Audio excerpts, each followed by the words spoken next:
Moving to some news from West Asia now. Tensions are mounting in West Asia as Israel prepares a response to Iran's last week missile strike and intensifies its operations against Hezbollah. The U.S. President Joe Biden has urged Israeli Prime Minister Netanyahu to minimize harm to civilians in Lebanon during a widely anticipated phone call. White House says the call lasted for nearly 50 minutes. The talks come as Biden has been unhappy with Netanyahu for keeping Washington guessing on its next moves or plans. Here's a report for more.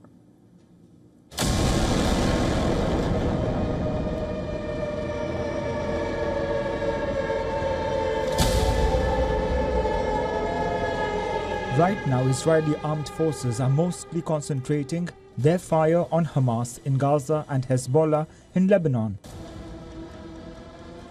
Hezbollah says its fighters are locked in clashes with Israeli troops in southern Lebanon, using rocket-propelled weapons to repel Israeli attempts to breach the border.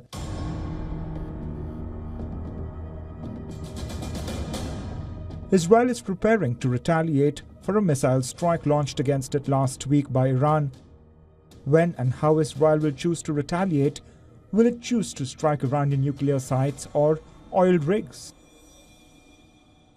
This will be a difficult mission. Israeli fighter pilots would have to travel over 1,000 miles to reach their targets in Iran. Much of that flight would be through potentially hostile airspace.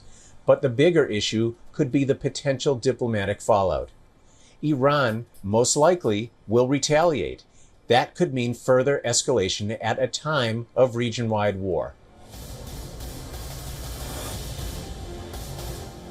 Netanyahu vows that Iran will pay for the attack.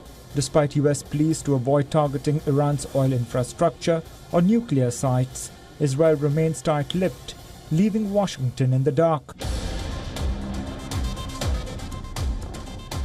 Israel conducted a surprise strike on Hezbollah chief Hassan Nasrallah without prior notice to Washington.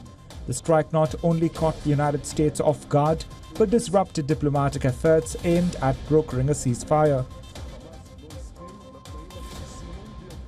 We support Israel's efforts to degrade Hezbollah's capability, but yes, ultimately we do want to see a diplomatic resolution to this conflict. We believe that is ultimately the only resolution that will provide real, lasting security to both the Israeli and Lebanese people.